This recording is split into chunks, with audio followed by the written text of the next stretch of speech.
던져라 정의의 돌을 짚고 으라차차 표창원 교수님의 특강을 큰 박수로 청해주십니다. 안녕하십니까. 잘 들리세요? 네, 반갑습니다. 오늘 제가 말씀드릴 주제는 정의이죠. 한국 사회에서 정의는 무엇인가. 그런데 젊은 분들도 많이 오셨기 때문에 그 정의 얘기를 하기 앞서서 한 가지 주제를 먼저 말씀드리고자 합니다. 정의롭기 위해서, 정의를 주장하기 위해서, 정의를 실현하기 위해서 반드시 필요한 게 있습니다. 혹시 뭔지 맞출 수 있는 분 계신가요? 내가 이렇지 않으면 절대로 정의로울 수 없습니다. 제 생각에. 스스로 정의로워야 되는 운동하기 위해서, 정의롭기 위해서. 용기가 있어야 되겠죠. 용기를 갖기 위해서 힘이 있어야 됩니다. 다 좋습니다. 양심이 있어야 되겠죠. 진정성, 진심 좋습니다. 다 A+ 드리겠습니다. 그런데 왜 제가 교수 써놨으니까 부담이 없거든요. 저는 정의롭기 위해서는 정의를 말하고 실천하고 흔들리지 않고 끝까지 나아가기 위해서는 반드시 행복한 사람이어야 합니다. 동의하십니까? 네. 제가 왜 그런 말씀을 드리느냐 하면 정의를 말하기는 쉽습니다. 나는 정의롭고 싶어. 그렇죠? 당신은 정의롭지 않아. 저건 정의롭지 않아. 말하기 쉽습니다. 그런데 온몸으로 어떤 일이 있더라도 내게 어떤 불이익이 닥치더라도 정의를 위해서 계속 나아가기 위해서 힘이 필요하죠. 아까 말씀하셨어요. 근데 그 힘이 어디서 나올까요? 내 손에 총이 들려야 힘이 있나요? 네. 그 참된 용기를 내기 위해서는 여러분이 아무것도 없어도 불이익을 받아도 정의를 주장하다가 핍박받아도 행복해야 끝까지 갈 수 있다는 얘기죠. 그래서 때로는 많은 분들이 아까 우리 민족문제연구소장님도 말씀하셨습니다. 우리가 분노할 줄 모른다. 그 분노가 나올 수 있는 힘, 필요할 때 나올 수 있는 그 힘은 역시 우리가 평상시에 내가 행복해야 옳지 않은 걸 보고 분노할 수 있는 힘이 난다고 저는 생각을 해요. 늘 분노가 있으면 어떡해? 화나고 저것도 싫고 저것도 화나고 다 죽이고 싶고 그러면 진정한 분노가 나올 수 있을까요? 매일 그렇게 욕을 하고 분노하고 다니는 여기 혹시 오셨나? 일베 친구들 같은 그런 친구들이 불이 앞에서 분노할 수 있을까요? 분노 못합니다. 매일 욕을 달고 살고 매일 남을 중국이다 좌빨이다 하고 다니는 사람, 행복하지 않은 사람, 그 사람은 정말 불이 앞에서 분노할 줄 몰라요. 평상시 우리는 행복해야 합니다. 그럼 어떻게 행복할 수 있을까? 당신은 왜 삽니까? 라는 질문을 제가 받았을 때, 어렸을 때, 좀 컸을 때, 난 왜 살지? 생각을 해봤어요. 우리 학생들에게 제가 물어봅니다. 인생의 목표는 뭐예요? 꿈이 뭐예요? 그러면 많은 학생들이 프로파일러요, 경찰청장님, 대통령님, 국회의원이요. 꿈을 이루신 분 계시잖아요. 우리 국회의원님도 오셨고. 그러면 역으로 제가 물어보죠. 지금 당신이 아는 대통령, 당신이 아는 국회의원, 당신이 아는 우리 지금 대한민국에서 제일 행복한 분 한 분 계시죠? 네. 그분보다 더 행복한 분 있잖아요. 원세훈. 얼마나 많은 권력을 틀어줬고, 얼마나 그쵸? 세상 모든 정보를 다 알고 있고, 권세를 다 누렸지만 그분이 행복한가요? 그렇게 되고 싶습니까? 라고 물어보는 거예요. 그러니까 여러분의 자녀가, 자제가 그런 사람 되길 원하십니까? 아니잖아요. 그런데 이런 일이 터지기 전에는 어땠을까요? 이런 일이 터지고 세상 웃음거리가 되고 도주하려다 못 도주하고 이제 곧 아마 법의 처벌을 받을 텐데 그렇게 되기 전까지는 수없이 많은 사람들이 나도 저렇게 되고 싶어. 그러지 않았을까요? 나도 저렇게 높이 올라가고 싶어. 나도 저렇게 권력 갖고 싶어. 우리 생각을 바꾸자는 거죠. 우리가 왜 살까? 무엇을 향해 살까? 그런 허황된 것들을 쫓고 살다가는 불행으로 가는 특급 열차를 타게 된다고 저는 이야기를 합니다. 올라가도 불행해지고 못 올라가면 더 불행해지죠. 난 저렇게 못 됐어 라는 느낌. 그러면 무엇이 우리를 행복하게 할까요? 돈, 권력, 명예. 이것이 있으면 좋긴 하겠지만 이게 행복을 주는 필요 충분 조건은 아닌 것 같아요. 제 경우만 말씀드리겠습니다. 제 경우만. 저는 제가 말씀드렸죠. 박차고 나와서 자유와 정의를 얘기할 수 있었던 힘은 저는 행복했기 때문입니다. 지금도 행복하기 때문입니다. 제 얼굴에 행복이 느껴지지 않습니까? 여기 와서 여러분들의 사랑을 받아서 행복하고요. 그리고 무엇보다도 언제나 어떤 순간에서든 세상 모두가 나를 비난하고 오해하고 불신하고 제게 돌을 던지는 그 상황에서도 저를 믿어주고 제 곁에 있어주고 저를 사랑해주는 제 가족이 있기 때문에 저는 세상 어느 것도 두렵지 않습니다. 박근혜 대통령도 두렵지 않고요. 원석일 국정원장도 두렵지 않았고 서울경찰청장도 두렵지 않았습니다. 까짓거 뭐 제가 가지고 있는 거 내 주면 될 거 아니에요. 그죠? 교수직 주면 될 거 아니야. 또 뭘 원해?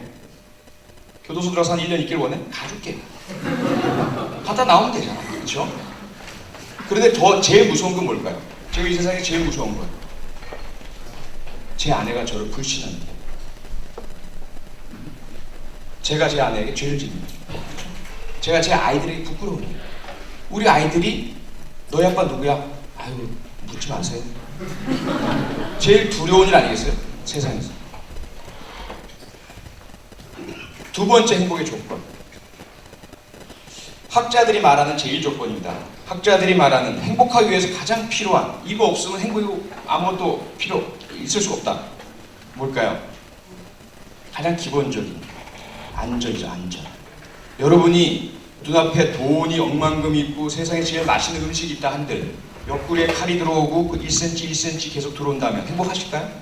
아니잖아요. 여러분이 또 가족이 언제 거리를 내쫓길 줄 모르고 곧 죽을 수 있는 죽을 병에 걸리고 행복할 수 있을까요? 아니잖아요. 안전이 우리에게는 일단 가장 중요한 행복의 조건입니다. 여기서 제가 정말 감사를 드리고 싶습니다. 우리 앞서 한영사를 해주셨던 민족문제연구소장님 비롯해서 그리고 우리가 묵념을 드렸던 장자 선생님, 송국선열님 이런 분들이 없으셨다면 제가 안전할 수 있었겠냐는 거예요. 제가 12월 14일 날 경찰의 국정원 직원 불법 선거 개입 의혹 사건에 대한 소극적인 수사를 비판하고 나섰을 때 그리고 국정원을 또 국정원장을 정면으로 비판하고 나섰을 때 만약에 내가 1980년대에 이랬다면 1970년대에 이랬다면 제 아내가 그러더라고요. 당신은 행복한 줄 알아.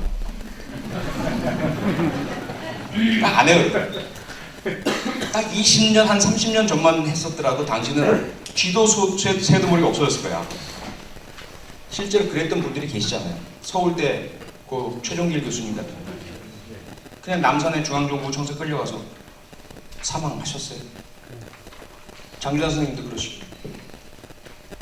그래서 제가 이게 바로 순국선열에 대한 묵념을 하는 이유구나. 처음으로 제가 진심으로 깨달았습니다. 학교 다니면서 오늘도 묵념했잖아요. 대개 우리 젊은이들은 그냥 묵념해야 하니까 할 거예요. 이게 나에게 무슨 의미가 있을까? 그분들의 얼굴은 난 알지도 못하는데. 그런데 저처럼 한번 그런 정의란 것이 나에게 안전을 주지 못할 수도 있고 나와 내 가족에게 커다란 위험을 야기할 수도 있겠구나라는 그 순간에 왔을 때 만약에 그 순국선열들의 희생이 없으셨다면 그분들이 자유와 목숨과 가진 것 모두를 던져 가시면까지 우리의 독립과 민주주의를 얻어내 주지 않으셨다면 제가 이런 사치를 누릴 수 없었을 것이다 라고 생각합니다. 그래서 그런 부분들 생각하니까 그까짓 건 뭐 조금 덜 받으면 어떻고 그렇죠? 조금 내가 가진 게 좀 없으면 어떻고 조금 어려우면 어떨까라는 생각이 들어요. 그러다 보니까 아까 말씀하셨던 정의를 부르짖기 위해서 필요한 용기가 생기더라는 거죠. 그래 말하자.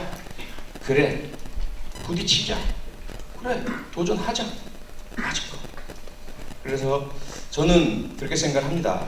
우리가 왜 사는가? 무엇을 향해 갈 것인가? 우리 삶의 목적은 무엇이고 목표는 어디인가? 생각해 봤을 때 우리를 속이는 수없이 많은 이야기들. 돈이 좋아요.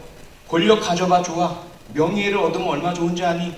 여기에 현혹돼서 낭비되는 우리의 수많은 삶과 시간들, 우리 어린아이들이 그 돈과 권력과 명예 때문에 선행학습에 시달리고 경쟁에 치이고 친구를 경쟁자요 적으로 보는 이런 정의롭지 못한 이 세상, 이거 우리가 바꿔야 되지 않겠습니까?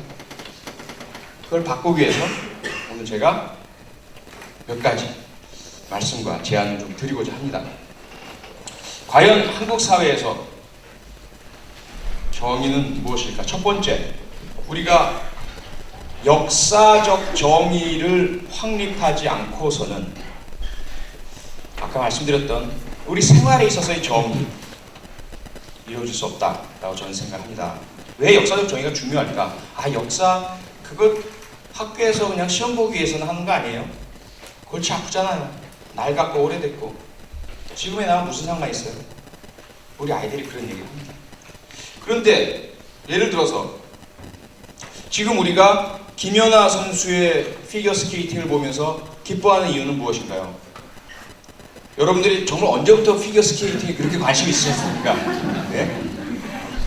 뭐 트리플 러프, 무슨 플립 이런 말 언제 들어보셨어요? 그가 누구이기 때문에? 우리 그렇죠? 같은 민족, 같은 국민이기 때문이겠죠. 1936년 베를린 올림픽 때 마라톤 우승자 누굽니까?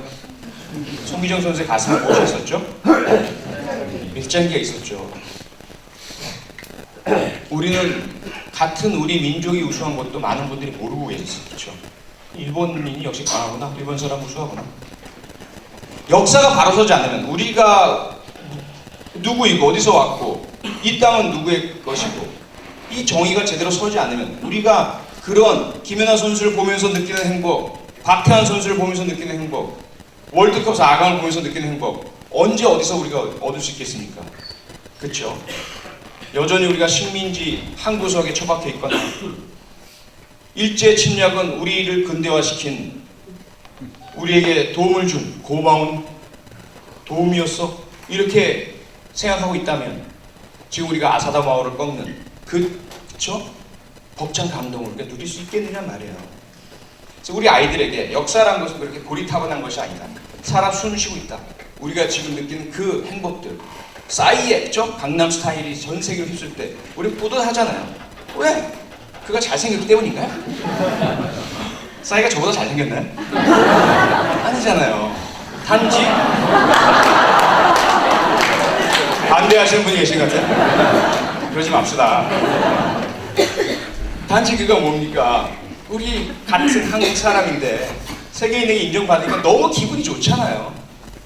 저 인도 사람이 싸이라고 해서 막 그렇게 인정받는다고 해보세요. 우리 그렇게 기분이 좋을까요?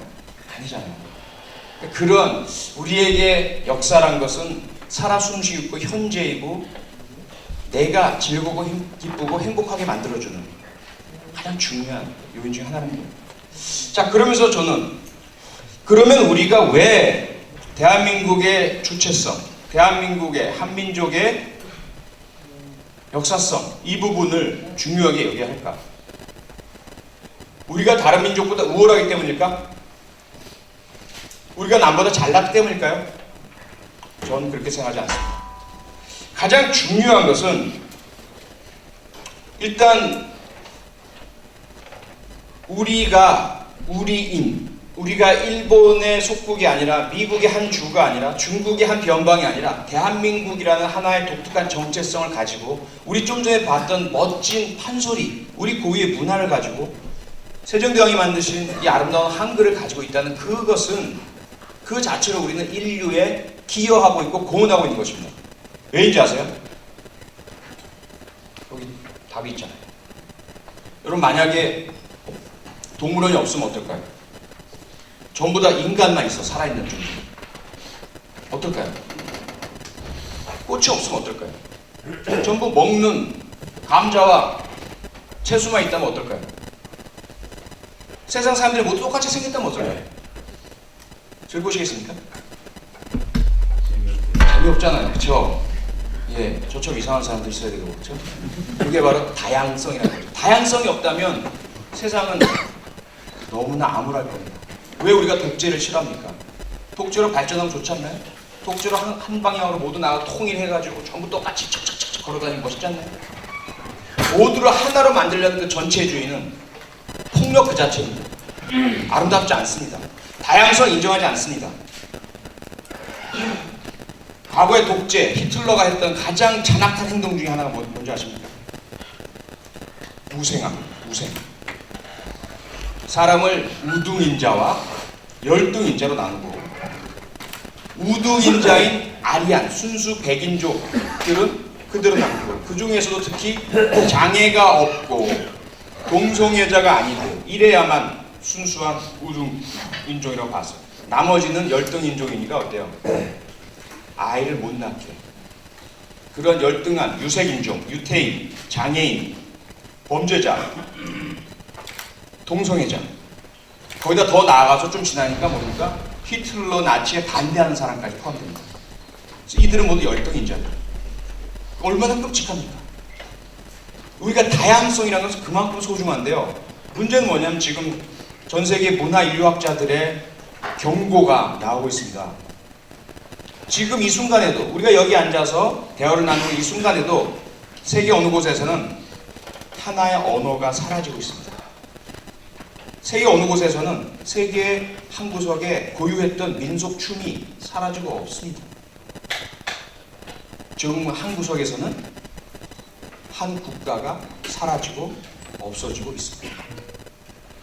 그래서 이렇게 가다가는 어떻게 될까요?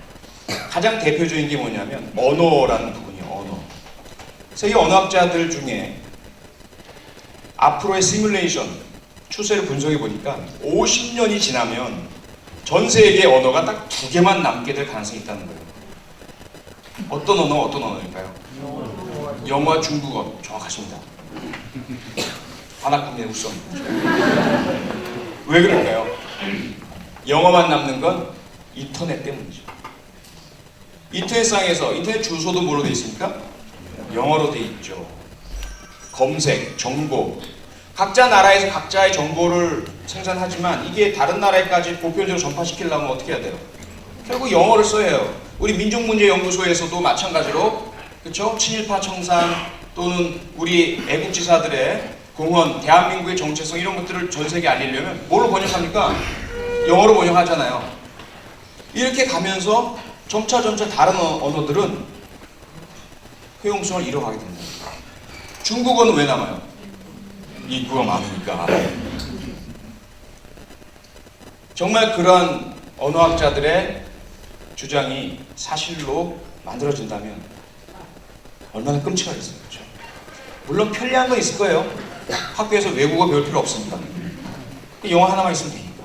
하지만 바로 이 다양성이라는 것이 상실되는 그 세상, 모두가 똑같은 말을 사용하는 그 참혹한 전체주의적 사회, 이거는 비극입니다. 대한민국의 한글과 민속춤과 고유한 복장과 문화와 전통을 유지하는 것은 우리만을 위해서가 아니라 전 세계 인류의 아름다운 다양성을 위해서입니다. 빨주노초 파남포가 아름답지 까만색 하나가 아름답습니까? 그런 부분이 하나가 있고요. 또 하나는 그러면서도 우리가 더 자부심을 갖는 건 우리 대한민국과 한민족의 역사성과 정체성은 평화였다는 거죠. 평화. 우리가 언제 남의 땅을 침공해서 남의 민족을 짓밟고 그들의 것을 빼앗아온 적이 있습니까? 우리의 국시, 인형은들, 홍익인간, 제세2화, 그렇죠? 널리 세상을 이롭게 하라. 하늘의 뜻을 땅에서 조화롭게 형성되도록 하라. 인간 존중이었고 사회 만민 평등이었습니다. 그렇기 때문에 더더욱이 우리 한민족은 융성해야 합니다. 호전적이고 남을 침략하고 복속하고 존중하지 않는 그런 민족들이 다시 바르게 해서 세계 대전을 일으키고 전쟁을 일으키고 이렇게 하지 않도록 하기 위해서라도 평화를 사랑하는 우리는 융성하고 정체성과 독립을 가져야 합니다. 그렇게 하기 위해서는 말도 안 되는 일본 침략의 근대화 지원설이라든지 일제 침략을 미화하거나 친일 행위를 미화하는 말들은 절대로 우리는 용납해서 안 된다는 거죠. 그래서 역사적 정의가 바로 서야 한다. 그 역사적 정의에서 결국 제가 쓴 책 보수의 품격에서 이야기하고자 하는 과연 보수는 무엇인가가 나옵니다. 보수란 건 사전적으로 전통, 가치, 이념, 체제 등을 지키고자 하는 겁니다. 우리가 지키고자 하는 전통 가치가 무엇이냐는 거죠. 전통 정신은 무엇인가 하는 거죠. 우리가 지키고자 하는 것이 독재입니까? 우리 한민족의 전통이 4대주의입니까? 강제에게 빌붙어서 우리를 굽어 살피옵소서라고 하는 것입니까? 그런데 일부에서는 그게 우리의 보수라고 이야기를 합니다. 보수라면 지금 현재 강자가 누군지를 알고 그 강자에게 빌붙어야 한다고 이야기를 합니다.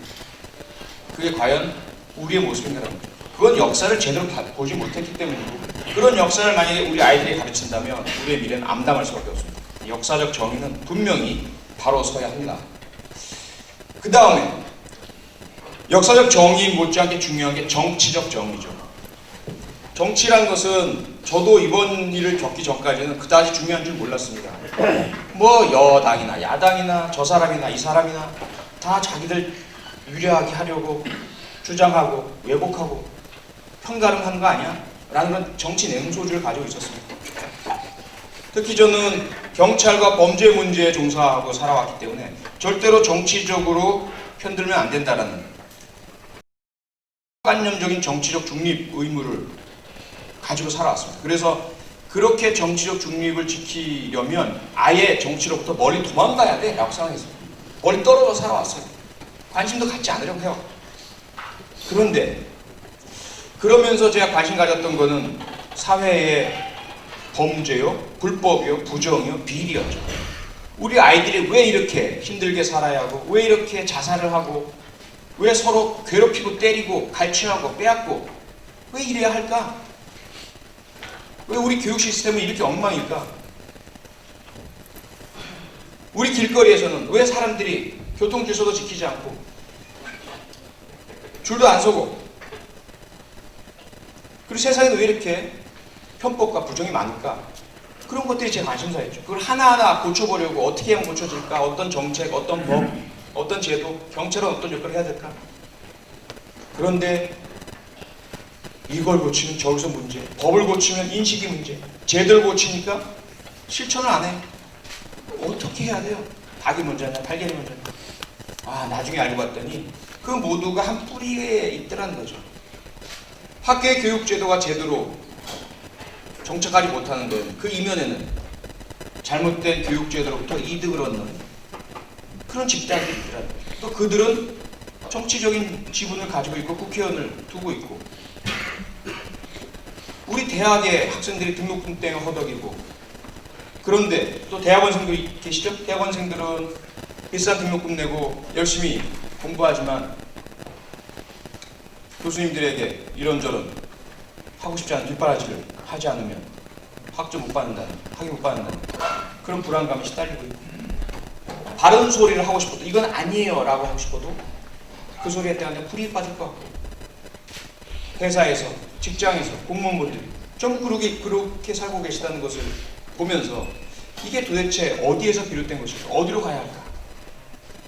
아, 정치가 제자리를 서지 않으면 결국 이 사회 구석구석에서 발생하는 수도 없이 많은 문제들, 비리들, 불법들, 부정들, 이걸 고칠 수 없구나 라는 깨달음을 얻게 된 겁니다. 참, 정치적 정의는 어떻게 해? 앞서 제가 정말 과분할 정도의 말씀을 들었습니다. 보수, 진보, 여당, 야당 필요 없이 정의의 칼날로 모든 것을 재단해달라는 주문을 주셨고요. 그랬으면 얼마나 좋겠습니까? 그런데 저는 노력을 하겠지만 쉽지는 않을 것 같습니다. 또 하나의 문제는 뭐냐면, 결국 정의라는 것에도 우리가 지나치게 절대성을 기대고 요구하면 안 된다는 생각입니다. 저 자신도 너무 믿지 마십시오. 그것이 한 사람의 개인일 뿐입니다. 잘못 판단할 수도 있고 무모해질 수도 있고, 우리는 한 사람이나 개인보다는 제도와 시스템에 좀 더 신뢰를 가져야 합니다. 정치적 정의가 바로 서지 않으면 대통령이 장관을 임명할 때 도덕성, 천명성, 자격, 전문성, 적격성보다는 나와 가깝고 내가 믿을 만한 사람만을 뽑다 보니까 어떻게 돼요? 기본적으로 위장 전입 정도는 해줘야 되고, 기본적으로 군대 정도는 안 갔다 와줘야 되고, 기본적으로 세금 다 내면 또 안 되고, 기본적으로 부동산 투기 정도는 해줘야 되고, 기본적으로 논문 표절 정도는 해줘야 되고, 이런 한 5가지 정도는 채워줘야 장관이 되는 거야. 왜 그럴까라는 거죠. 왜? 대한민국에 그런 사람밖에 없나요? 제가 생각해보니까 일단 장관을 갖다가 앉히려고 하는데 무엇이 가장 중요할까? 내가 믿을 만한 사람을 앉혀야 될 것 같은 거예요. 내가 못 믿을 것 같고 나한테 안 믿을 것 같고 이게 옳은 겁니까? 라고 바른 소리 할 만한 사람 데려다 놓으면 귀찮을 것 같아요. 귀찮음을 넘어서 위험할 것 같아요. 왜? 정의롭지 않은 관계와 과거와 문제들이 있습니다. 그러면 당신을 위해 내 모든 걸 바치겠습니다. 휴대폰 고리에 여기까지 그런 사람을 왜 안 치겠냐는 거죠.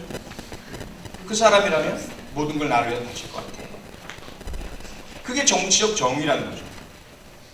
이걸 막기 위해서는 누가 승리하느냐 문제도 중요하겠지만 그런 정치적 과정이 투명하게 정의롭게 합법적으로 이루어져야만 한다는 것이죠. 그렇게 됐을 때 당선이 된 사람도 국민을 두려워하게 됩니다. 무서워하게 됩니다. 우리가 참여해야 된다는 거죠. 국민들이 지켜보고 있다. 잘못하면 나는 평가받고 심판받을 수 있다. 그런 부분들이 확립돼야 된다. 그래서 어떤 한 사람이 아닌 늘 서로 견제하고 비판하면서 그러면서도 상생공존하는 정치적인 집단들이 있어야 합니다. 그런데 그 집단은 가치와 이념과 지향성에 있어서 다루고 경쟁해야만 그 건전한 균형이 이루어집니다. 그래서 이게 보수와 진보라는 게 아직까지는 현대사회까지는 가장 안정적인 그려오면서도 서로 야합하지 않으면서 견제하고 균형하면서 경쟁할 수 있는 그런 정치 시스템이라고 알려져 있는 거죠. 근데 대한민국에 보수가 있습니까? 라는 거죠. 앞서 말씀드린 것처럼 우리의 보수는 대한민국의 그렇죠? 5,000년 역사와 외세로부터 지켜온 투철한 독립 정신과 우리 국권이 침탈당했을 때 모든 걸 던지는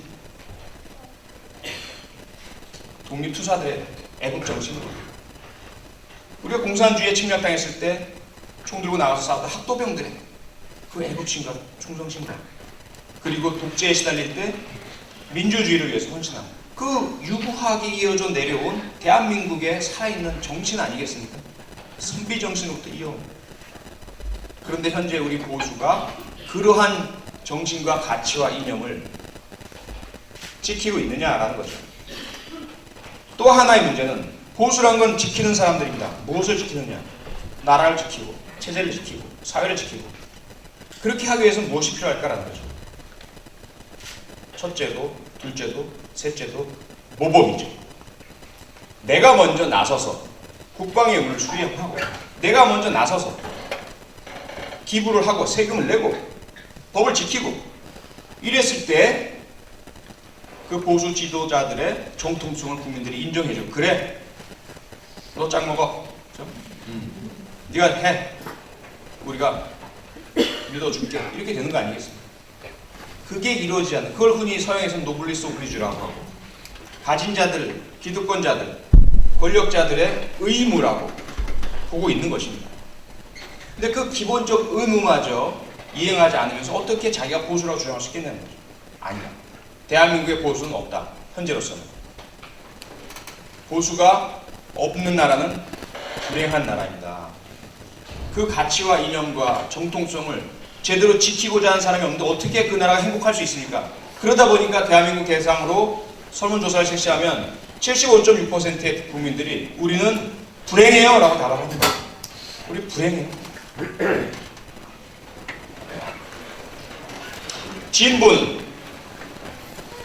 진보는 앞으로 나아가자 그런 사람들이죠. 바꾸고자 하는 사람들입니다.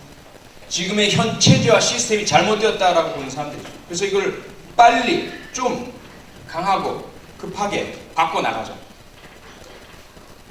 과거에 옛날에 진보의 원래 모습들은 막시즘, 그렇죠? 레니니즘, 볼셰비즘, 다수의 결집으로, 무력으로, 폭력으로 뒤집어 엎는 혁명을 주장했었습니다. 그건 과거에 교조주의적이고 근대적인 방법이었죠. 하지만 그렇게 해서 바꾸고 났더니 어떻구나. 결국 무너진 소비에트 같은 모습이었고 큐바 같은 모습이고 북한 같은 모습이란 말이죠. 왜? 마음 같아서는 다수의 힘으로 뒤집어 엎어서 우리가 평등하다, 우리 똑같다, 능력대로 가지는 게 아니라 필요만큼 나눈다, 그러고 싶지만 뒤집어 놓고 보니까 어때요? 그들 내부에서 또 다른 계급이 생겨요. 또 다른 독점이 생깁니다. 이 북한이 지금 그런 거 아니겠습니까? 그래서 이건 아니다. 유럽에서도 프랑크푸르트 학파부터 시작을 해서 사회민주주의라는 거 생겨납니다. 지향은, 이상은 다수가 주인이 되는 세상이 돼. 거기까지 가는 것을 한 시간에 갑자기 집단 폭력을 하지 말자라는 거죠. 평화롭게 가자. 교육으로, 정치로, 문화로. 그렇죠? 그래서 현대의 진보는 중국 젓갈 아니라는 거예요. 현대의 진보는 좀 더 빨리 가자라는 조금 급한 사람들이에요. 그러면서 내가 가지기보다는 나누자는 사람들인 거죠. 그러면 한 사회의 보수는 기본적으로 어떠냐? 기본적으로 그 사회의 가진 자와 엘리트, 기득권층을 인정합니다. 그 소수자가 도덕적, 윤리적으로 봉사하고 희생하고 나누고 배려하면서 다수를 같이 잘 살게 해주리라는 믿음이 있는 것이 보수인 거죠. 진보는 그걸 믿지 않습니다. 당신들 소수자는 어차피 당신들끼리 당신들 스스로만을 위해서 가져가고 다수는 늘 99%는 늘 굶주리고 못 살게 되어 있습니다. 그러니까 빨리 소수자의 관료적 지배, 엘리트적 지배를 벗어나서 다수 지배를 위한 민주적 정치를 만들어 나가자. 이것입니다. 그래서 영국의 보수당과 노동당, 그런 현격한 차이를 가지고 둘이 경쟁하는 거죠. 노동당이 집권한 보수당이 우린 죽었다, 큰일 났다 합니까? 절대로 아니라는 겁니다. 세상이 갑자기 뒤집힙니까? 아니라는 거예요. 노동당 10년 집권했지만 영국의 본질은 바뀌지 않았어요. 다만 정책적 기조, 경제적 기조가 성장보다는 분배 쪽으로, 능력 있는 자가 최대한 많이 갖는 것보다는 약한 사람들이 좀 더 인간적 조동성을 인정받는 쪽으로 그렇게 갈 뿐이고, 또 그렇게 하다 보니까 하향 평준화야 안 되겠어, 우리가 밀려, 그럼 또 보수가 표를 얻어요. 그게 아름다운 공존과 상호 인정, 경쟁 아니냐는 거죠. 왜 우리는 그렇게 하지 못할까요? 라는 거예요. 그래서 이 정치적인 정의란 것은 분명히 우리 사회에서 빨리 확보가 되어야만 우리 생활상의 정의, 내 주변의 정의, 우리 아이들, 자녀들의 정의가 확보가 됩니다. 그래서 이제 우리가 관심을 갖자. 여기 와 계신 분들의 상당수는 아마 본인이 진보라고 생각하실 거예요. 그렇죠? 보수도 안 하는 수들 없죠. 나는 보수다. 예. 저랑 딱 두 분. 이게 현실이에요. 특히 대학 같은 데 가면 우리 대학생들 보고 물어봅니다. 여기 혹시 보수단체 있어요?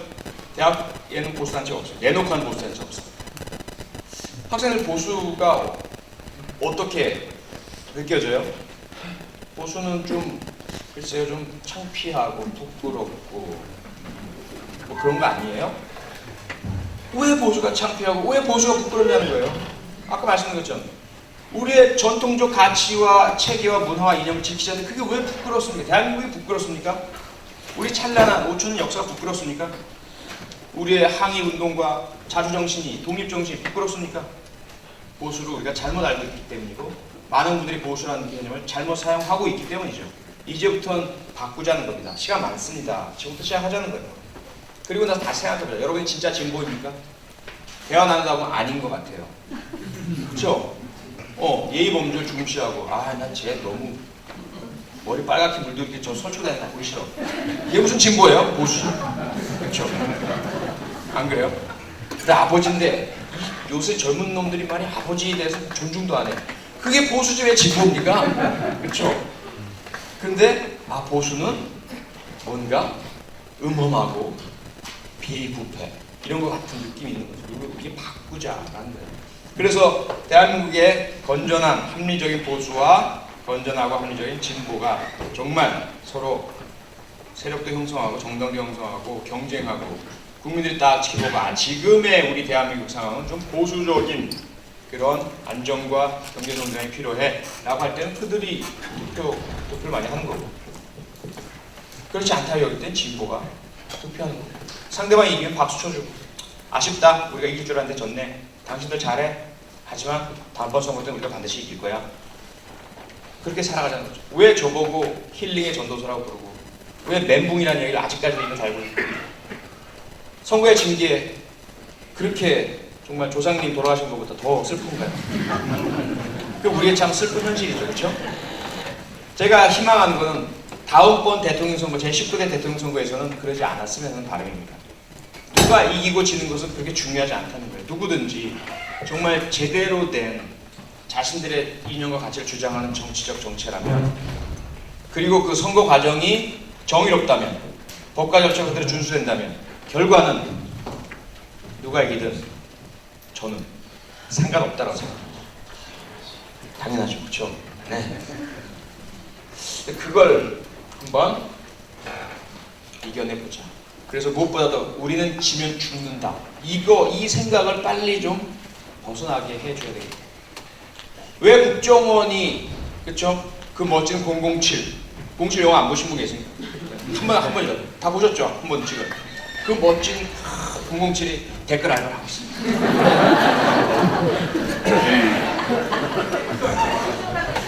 예, 이 대한민국의 현실이에요. 그쵸? 창피하시죠? 혹시 알까봐, 정말 영국에서 알아서 007의 명예훼손이야? 라고 소송할까봐 창피하고 불쌍합니다. 왜 이렇게 됐느냐는 거죠. 왜 정당의 SNS 단장이라는 사람이 불법적으로 사람들을 고용해서 여의도에 사무실을 차리고 댓글 알바짓을 시키느냐 말이에요. 그 이면에는, 그리고 또 그들이 뭘 합니까? 저나 정부나 여당의 비판적인 사람들을 종북 좌빨이라고 하면서 막 매도를 합니다. 메카시즘 성분을 일으켜요. 그 이면에는 뭐가 있냐? 지면 죽는다가 있기 때문에 그런 거예요. 우린 지면 죽으니까 지지 않기 위해서는 뭐라도 해야 돼. 어떤 짓이든 해야 돼. 그게 자기는 정하는 거예요. 이게 정의야. 승리와 정의야. 그럼 왜 지면 죽을까요? 정말 죄송한 말씀이지만 이따가 제가 그 말씀을 드릴 거예요. 우리 민족문제연구소에서 친일파 청산, 척결, 박살, 그런 부분들을 조금 저는 화해의 방향으로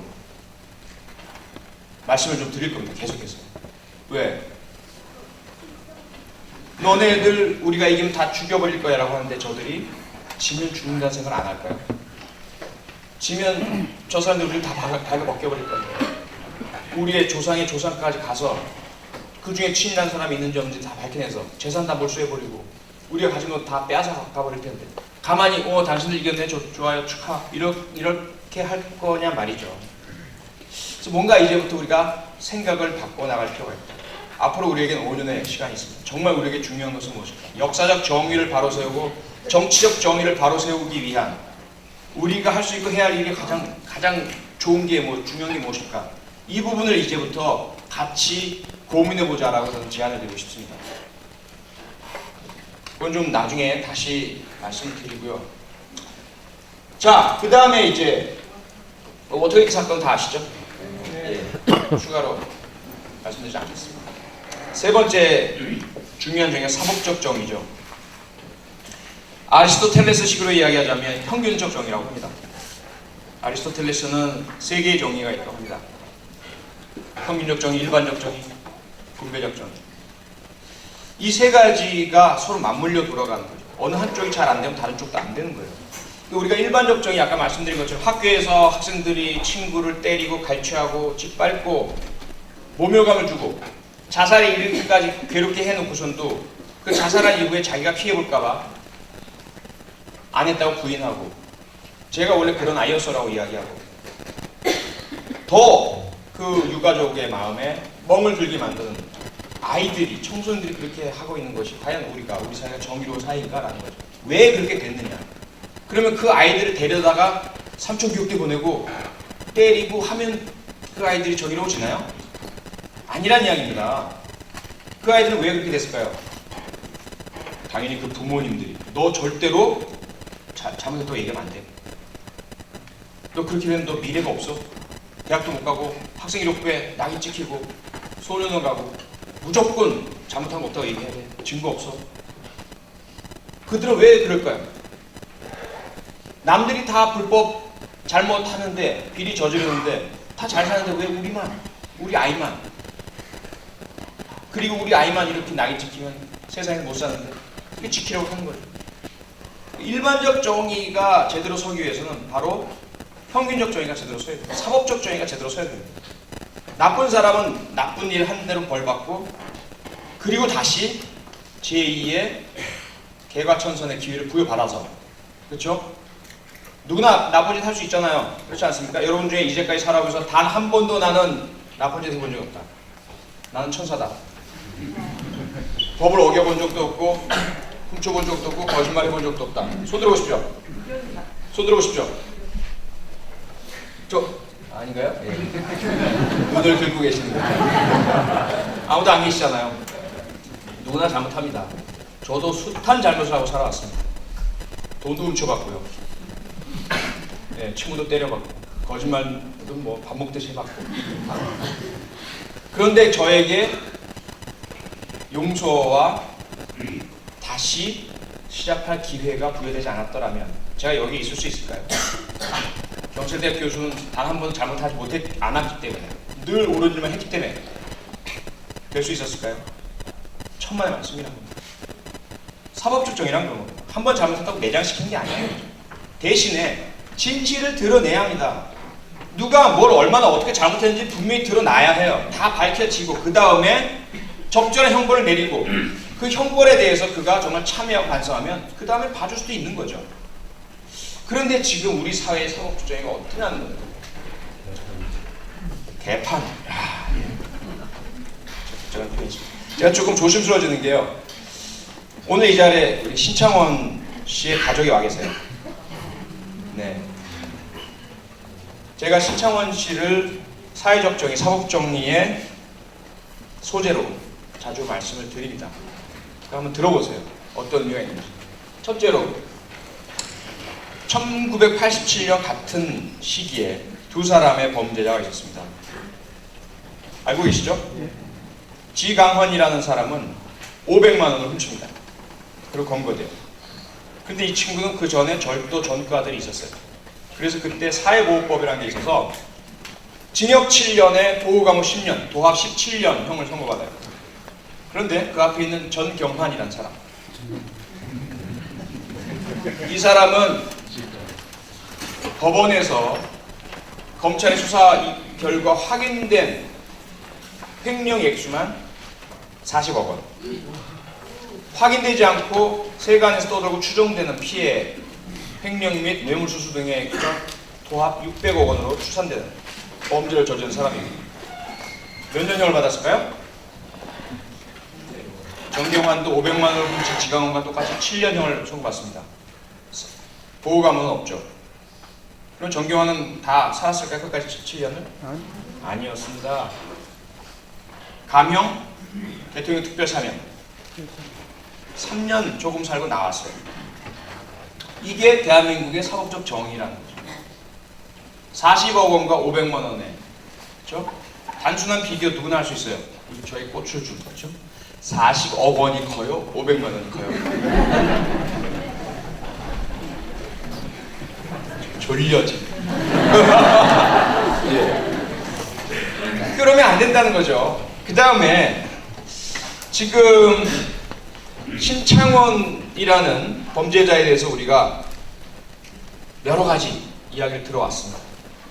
그런데 좀 과장 왜곡된 면이 많아요. 제가 사흘 전에 저 충북에 있는 한 대학교에 가서 강의를 하고 왔습니다. 그런데 제 강의를 듣지 않은, 참석하지 않은 학생한테 그 해당 교수님이 물어봤대요. 오늘 표창원이라는 사람이 와서 강의했는데 누군지 아니? 뭐라고 대답할게요? 그 학생이? 그 유명한 탈주범이요?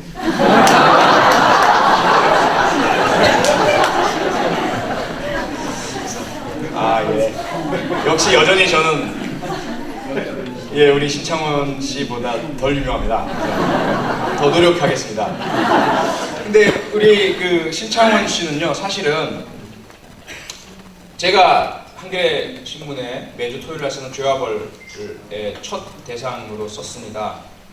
뭔가 저는 그분을 만난 적도 없고 이야기 나눠본 적도 없지만 마음의 짐 같은 걸 가지고 있었어요. 왜 그럴까? 이름이 똑같으니까. 그리고 제가 딱 1년 형이에요. 1년 먼저 태어났어요. 그리고 이렇게 봤더니 어린 시절의 모습은 저랑 별반 다를 게 없었어요. 저도 어렸을 때 분노가 많았거든요. 부모님이 너무 심하게 다투시고 그게 참 견디기 힘들었고 너무 강하게 훈련받으면서 살아왔고 또 3살 위에 형이 툭 하면 저를 깔아뭉개고 두드려 패고 더 주고 그렇게 살아왔으니까 분노가 얼마나 많겠어요. 밖에 나가고 친구들 만나면 요만한 의견이 다른 게 있어도 막 일단 주먹부터 나가고 싸우고 그리고 배고프니까 핫도그도 먹고 싶고 빵도 먹고 싶고 하니까 훔치기도 하고 그렇게 살아왔어요. 그때마다 이제 걸리면 혼나고 야단 맞고 매 맞고 그래도 용서받고 근데 저랑 유사하게 살아왔더란 말이죠. 신창원이라는 사람이. 그런데 신창원은 어머니가 일찍 돌아가십니다. 어렸을 때. 그래서 모정을 받지 못해요. 대단히 엄격하고 원칙주의자인 아버지가 신창원의 그러한 말썽 이런 것들을 너무 엄하게 다루신 거죠. 그러다가 15살 되던 해 중학생 때 동네에 농산물 서리 이런 것들을 했다는 이유로 동네 주민들이 항의하니까 아버지가 화가 나셔가지고 신창원한테 파출소로 이놈 내 자식인데 혼 좀 내줘야 되겠어. 이 손을이라도 보내야 되겠어. 파출소에서 예 알겠습니다. 그 손을 보내요. 15살에 소위 말해 별일이 달린 거죠. 저까지 가는 거예요. 그러니까 동네에서 친구 엄마들이 창원이랑 놀지 마 이렇게 하는 거죠. 누구랑 놀아요? 학교도 못 가. 그 사회에서 받아들이지 않죠. 그 다음에는 이제 소년에서 만났던 친구들 다시 만나고 다시 그런 범죄적 하이문화 속으로 들어가죠. 근데 신창원은 살아오면서 한 가지 신조가 있었어요. 절대로 나는 사람을 해치지 않겠다. 다른 사람을 때리거나 다른 사람을 상처 입히지 않겠다. 그런데 먹고 살 게 없으니까 절도를 계속 해온 거죠. 절도를 해오다가 그 같이 범죄를 저지르는 공범들 4명과 같이 다른 사람의 집에 들어가게 됩니다. 그런데 그 안에서 사람을 해치지 않겠다는 신조를 갖고 있던 신창원이 아닌 공범 중에 한 명이 칼을 가지고 왔다가 피해자가 있고 반항하니까 찔렀어요. 피해자가 사망합니다. 근데 그 사건에서 신창원은 공동전범이라는 형법의 이론이 있습니다. 그 형법 이론을 적용받아서 자신은 전혀 피해자를 해치지 않았지만 같이 공범이었다는 이유로 강도치사죄, 무기징역형을 선고받아요. 억울하겠죠. 억울하고 그렇게 하다가 평생 무기징역이면 교도소에 있어야 되니까 이렇게는 못 살겠다. 그리고 그동안 살아오면서 나에게는 누구도 기회를 다시 줘본 적도 없고 올바르게 살 수 있는 그런 인도를 해준 적도 없다. 초등학교 때 선생님은 학교에 내야 할 돈을 안 가져왔다는 이유로 욕설과 함께 돈도 안 내는 놈이 뭐라 학교 와? 라고 도로 가라고 하고 말이죠.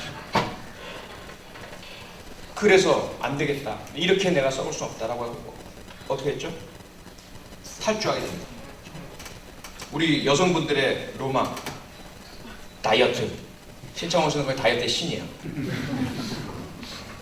최소한만 먹고 하루 종일 운동하고 완전히 온몸을 뼈와 살과 뼈와 근육과 피부만.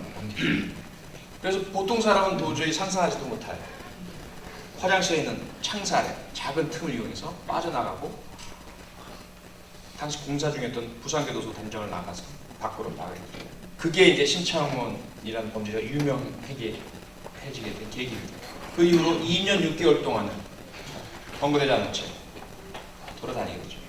그러다 나중에 검거된 이후에 신창원은 무기징역에다가 22년 6개월형을 추가로 받게 됩니다. 자, 한번 생각해 보자는 거죠. 범죄자 맞습니다. 도둑질 많이 했습니다. 강도했죠. 그리고 그 현장에서 같은 공범이 사람을 살해했습니다. 피해자 입장에서 봤을 때는 다 같은, 어쨌든 그 공범자들이 함께 들어와서 우리 가족이, 아버지가 살해당하셨으니까 용서하고 싶지 않죠. 그럼 피해자 심정을 충분히 이해합니다. 하지만 정의라는 관점에서 봤을 때 그가 행한 만큼, 그가 저지른 만큼, 그가 지은 죄만큼의 벌을 받아야 하는 것이 정의라고 한다면 과연 신창원에게 주어진 무기징역 더하기 22년 6개월형이 온당한가라는 질문을 제가 던진 겁니다. 우리 한번 생각해보자. 관심 가져주자. 그냥 범죄자의 대명사 신창원, 당연히 그런 사람이야. 평생 교도소에 있어야 되겠지. 라는 그런 생각을 고집하지 말고 한번 들여다보자라는 거예요. 내가 만약에 그 입장이라면, 우리 아이가 그런 입장이 된다면 나는 과연 온당하고 당연하다고 생각할 것인가. 그러면 과연 원세훈 씨가 저지른 죄값은 어떻게 될까? 얼마가 돼야 될까요? 그는 남의 집 들어가서 도둑질을 하진 않았죠. 그럴 필요가 없었습니다. 어울려서 강도짓 할 필요가 없었죠. 하지만 그가 행한 행동, 아직 확정은 안 됐습니다. 혐의일 뿐이긴 하지만 국가의 최고위 정보기관인 국가정보원은 사적인 정치적인 이유를 위해서, 목적을 위해서, 자기가 충성을 다 바치는 대통령 1인을 위해서 오용하고 남용하고 절대로 해서는 안 될, 법으로 어겨져 있는 정치 개입 행위를 하고, 전교조 출신 계시죠? 전교조나 민주노총을 내부의 적으로 규정하고, 젊은이들이 정부 비판을 하니까 이들은 적이다, 이들을 우물화시켜라 라는 그런 지시를 내죠. 그 죄상이 과연 그 자기가 어렵고 불우한 환경하에서 커오다가 나름대로 원칙을 지키면서 살아가다가 범죄 행위를 하던 그 신창원이 저지른 죄값과 비교해봤을 때 누가 더 무거울 것이냐라는 거죠. 과연 원세훈은 몇 년형을 받을까요? 관심 가지고 한번 지켜봐 주시기 바랍니다.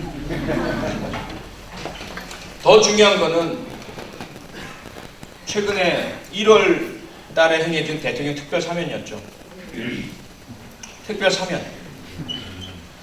사실은 특별 사면이라는 것은요, 우리는 어떻습니까? 입법, 사법, 행정이 분리된 상권 분리 국가입니다. 그것을 자랑하고 있습니다. 민주주의 국가라고. 그러면 사법적인 판결에 대해서 행정이 개입할 수 있습니까? 해서는 안 됩니다. 하지만 극단적인 예외의 상황을 위해서 대통령에게 특별 사면권을 부여하고 있는 것입니다. 절대로 대통령이라고 해서 행정부의 수반이 사법부의 결정에 감나라 콩나라 할 수 없어요. 해서는 안 돼요.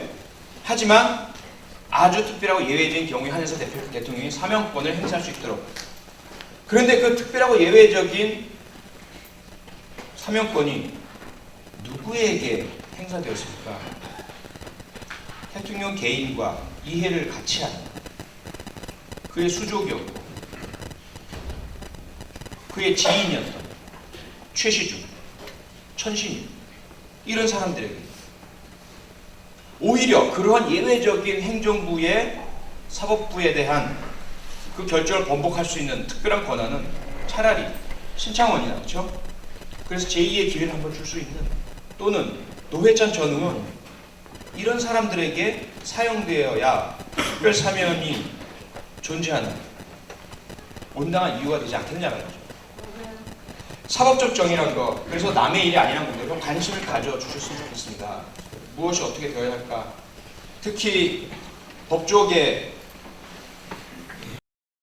되었죠. 우리가 불신한지 유전무죄, 무전유죄 이야기를 하면서 법조 3륜이라는 이야기.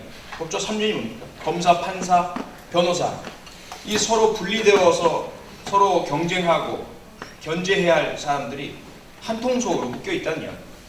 같이 술 먹고 골프 치고 같이 원주에 어떤 별장에 가서 뭐 이상한 추정이고 아직까지 확인되지 않은 루머이긴 합니다만 그런 것. 그리고 검사가 같은 검사의 비리, 부패, 범죄에는 눈 감고 순방망이고 다른 사람에게 추상같이 이건 아니지 않느냐는 거죠. 이런 사법적인 정의, 평균적 정의가 제대로 지켜지지 않는 사회에서 일반인들, 국민들 보고 너희들 정의롭게 살아라. 학생들 폭력하지 마라. 폭력해서 네 친구가 죽으면 너 솔직하게 자백해라. 이걸 어떻게 이야기할 수 있느냐는 거예요. 대한민국의 사법부, 법조계, 법학계 반성해야 합니다. 저부터 반성하겠습니다. 그 다음에 우리에게 필요한 게 사회적 정의죠. 우리 사회가 얼마나 정의로운가, 무엇이 문제인가, 어떻게 되어야 할까? 세상 가장 중요한 게 무엇일까? 결국 핵심은 헌법 아니겠습니까? 우리 헌법 전문에 보면 대한민국 임시정부의 전통과 정통성을 이어받아라고 되어 있습니다. 그 임시정부의 정신, 그 당시 저도 최근에 공부를 하다 보니까요, 이야 대단하시더라고요. 28 독립선언 때 그 학생들이 작성한 독립선언문의 내용은요, 지금 봐도 명문이고 지금의 민주주의 원칙이 다 거기 들어가 있어요. 대단하신 분들입니다. 성학자분들. 우리가 지금 자유를 이야기하고 표현의 자유에 대해서 논란이 많습니다만 지금 어영부영 이런저런 표현의 자유라고 하면서 남을 욕하고 종북 좌파를 몰아가고 이런 친구들이 전혀 이해하지 못하는 표현의 자유의 깊은 의미를 우리 선조들은 이미 근대 초기에 이미 다 알고 계셨던 거예요. 우리 사회의 가장 중요한 정의는 무엇일까? 모두가 각자가 자기의 자유를 누려야 되겠죠. 자기가 하고 싶은 대로. 제가 그렇게 자유를 갈망해서 교수직까지 던지고 나왔듯이 자유는 그렇게 소중한 겁니다. 그리고 평등이라는 것도 중요하죠. 우리 같이 태어나서 인간으로 태어나서 같이 학교에 들어갔는데 누구는 부모가 돈이 많다는 이유로 사회도 안 되는 사회적 배려자로 사립학교 들어가. 요건도 안 되는데 외국인 학교 들어가. 그들은 대한민국의 질식할 만한 스트레스가 넘치는 학교 체제에서 벗어나서 여유롭고 편하고 사치스러운 곳에서 공부하고. 이게 평등이라는 거예요. 평등이라는 건 우리 모두 똑같이 하자는 건 아니에요. 그렇죠? 기회의 평등입니다. 기회를 모두 같이 주고 거기서 열심히 한 사람에게 당연히 상 주고 성과를 줘야 되겠죠. 그런 것들, 자유와 평등의 조화, 이게 정의라는 거죠. 그 정의가, 사회적 정의가 어떻게 또 권리와 의무의 조화, 내가 자유를 주장하자면 책임을 져야 될 것 같아요. 그래서 저는 말씀드렸다시피 보수주의자입니다. 아직까지는 믿습니다. 다수가 우리가 못 살겠어, 우리가 다 할 거야 라고 했을 때 나타나는 혼란과 그 이후에 정말 우리가 모두 잘 살게 될까라는 의문. 언제나 혁명 시기 그리고 그 이후에 가장 힘들고 고통스러웠던 사람은 바로 민중들이었다는 거죠. 오히려 프랑스 혁명 때도 그랬고 우리 6.25 한국 동란 때도 그랬고. 그래서 저는 보수적인 답이 여전히 유효하다고 생각합니다. 우리 배운 자들, 가진 자들, 높은 지위에 있는 사람들이 도덕성을 회복하고 윤리성을 회복하고 자신의 의무를 다하고 정의에 대해서 생각하고 이익보다는 옳고 그름이라는 것을 기준으로 선택하고 내 가족이나 내 동료나 같은 가진 자들 커뮤니티 내에 있는 사람이 불법 반칙을 했을 때 아픈 마음으로 너는 잘못했어. 넌 내 친구고 내 동료고 나와 같이 커온 사람이지만 너는 심판을 받아야 되라는 그런 올바른 정의관이 그 가진 자들의 커뮤니티 내에서 만들어질 수 있다고 생각합니다. 그것을 구현하고 있는 나라들이 유럽이지 않습니까? 그래서 그들은 여전히 보수가 유효하지 않습니까? 그래서 그들이 효력을 다 할 때 더 이상 버티지 못하고 또 내부에서 부패 일어나고 비리 일어날 때 국민들이 매같이 알아채고 바로 정권을 바꿔주잖아요. 그럼 지보 정권으로 넘어갑니다. 그래서 여전히 저는 우리에게 이 사회적 정의를 만들어낼 수 있는 힘이 있다라고 생각합니다. 그렇게 하기 위해서 무엇보다 중요한 게 무엇입니까? 언론의 자유입니다. 우리가 과연 무엇이 옳은지 그런지 어떻게 압니까? 대학의 내부에 부정이 있는지 비리가 있는지 제대로 돌아가는지 우리가 어떻게 합니까? 우리가 내는 아이들의 등록금이 제대로 쓰여지고 있는지 어떻게 합니까? 북한에서 미사일 쏜다 만다는 게 사실인지 아닌지 우리가 어떻게 합니까? 언론이 있어요. 그 언론이 정권 눈치 보지 않고 말하라는 대로 말하고 쓰라는 대로 쓰지 않고 사명감을 가지고 사실을 보도해주고 비판하고 해야만 우리 시민이 민중이 알게 되잖아요. 그 알게 된 이후에 앞서 우리 민족문제연구소장님이 우리 민중들은 지금 병들었다, 분노할 줄 모른다 하셨는데 뭘 알아야 분노하잖아요. 안 그래요? 그냥 느낌을 감으로 분노합니까? 뭐 좀 썩은 것 같아. 분노하자. 그래. 어떻게 분노할까? 아니지 않습니까? 분노는 얼마나 어떻게 썩어 있는지 잘못되어 있는지 알아야, 정확히 알아야 분노할 수 있는 거 아니겠습니까? 뭔가 좀 헷갈립니다. 혼돈입니다. 정말 잘못하고 있는 건가? 정말 그렇게까지 썩었을까?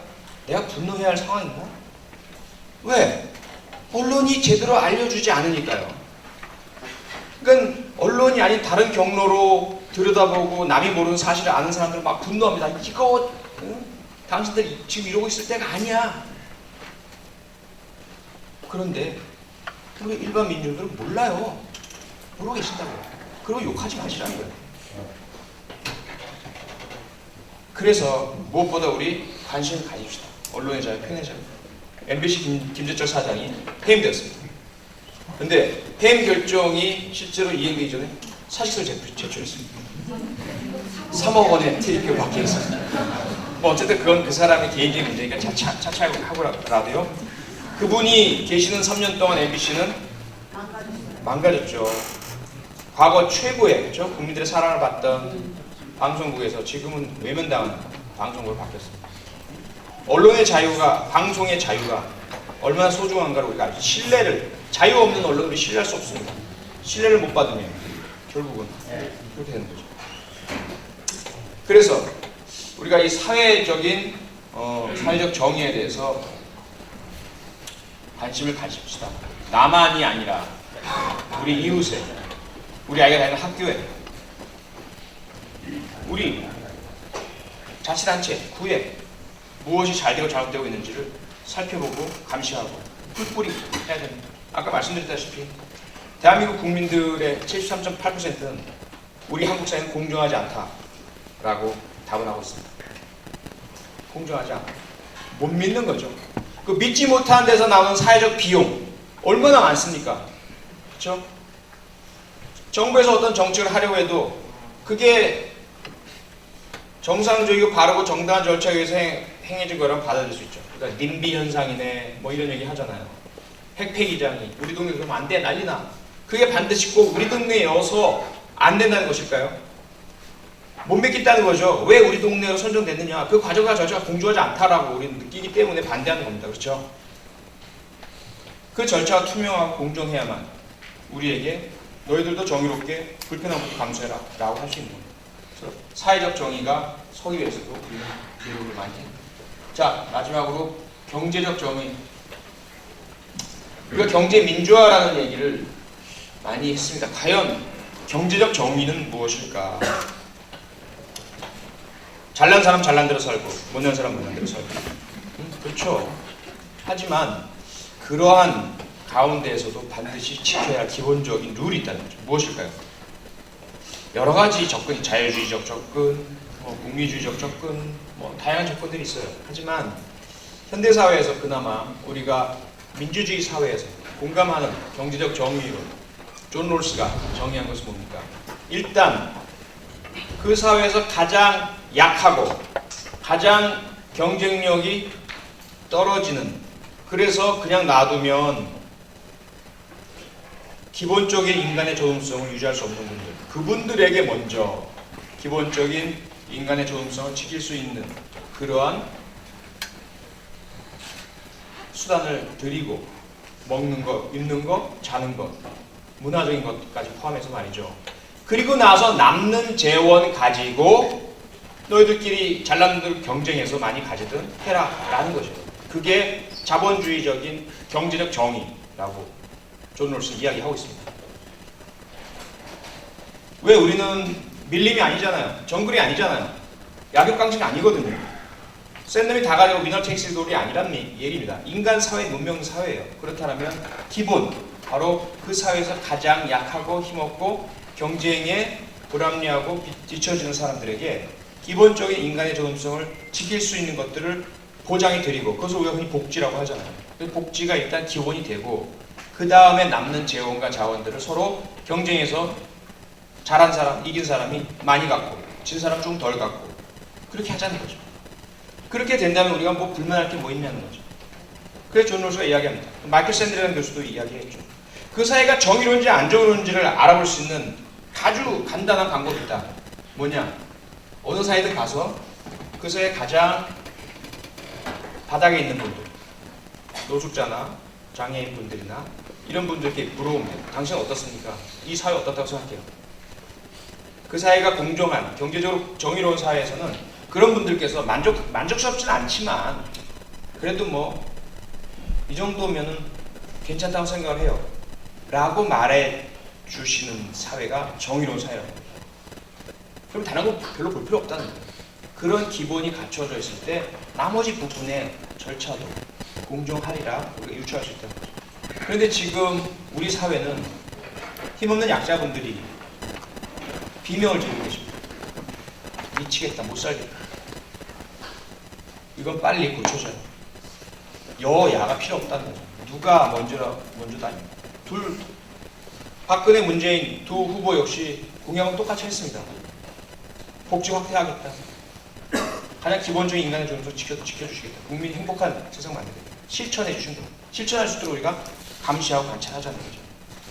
그래서 우리가 이러한 각각의 정의가 지켜지기 위해서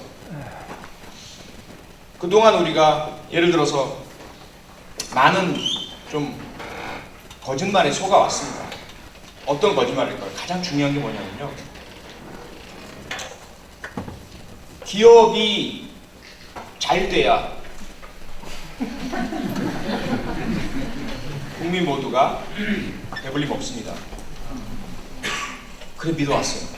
그래 기업 법인세 깎아주고 지원해주고 다 해줘. 그런데 국민이 배불려졌냐 말이죠. 아니더란 말이에요. 잘난 사람, 강한 사람이 먼저 막 몰아줍시다. 그러면 그들이 일단 많이 가지고 우리 전체 파이를 키워서 약자들이 다 나눠 갖게 됩니다. 아니더란 말이죠.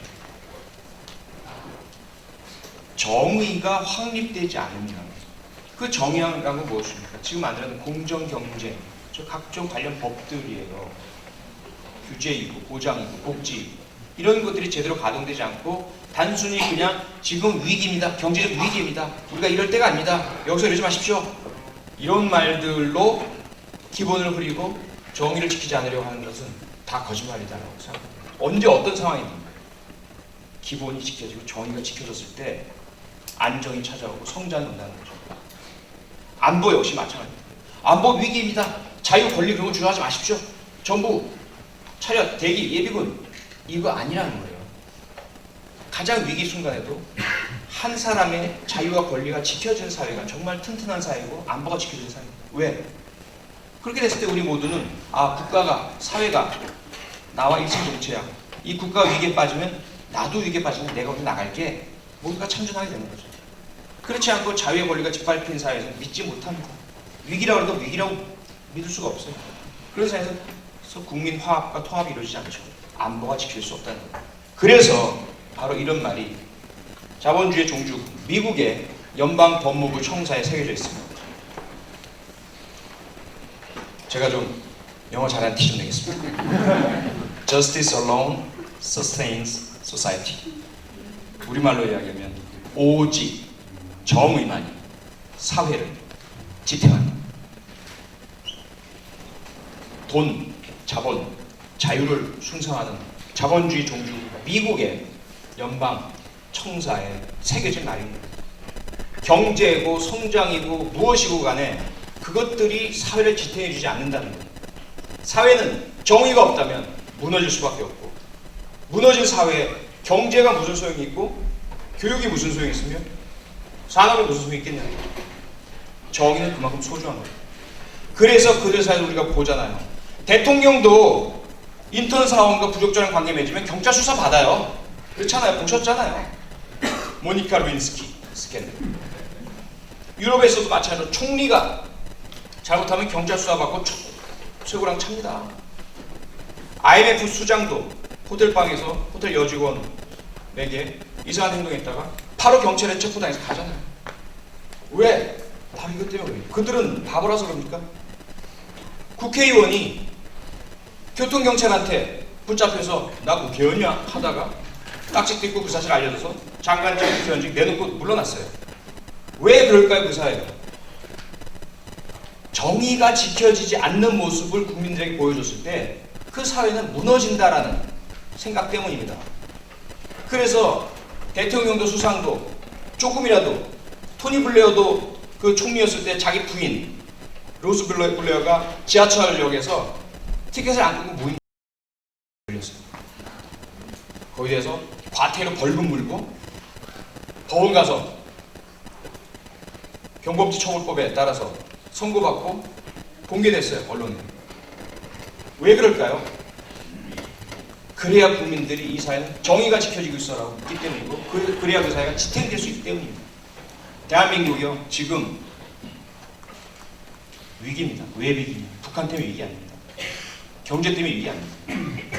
정의가 무너졌기 때문에 위기입니다. 빨리 바로잡아야 합니다. 더 이상은 좌시할 수 없습니다.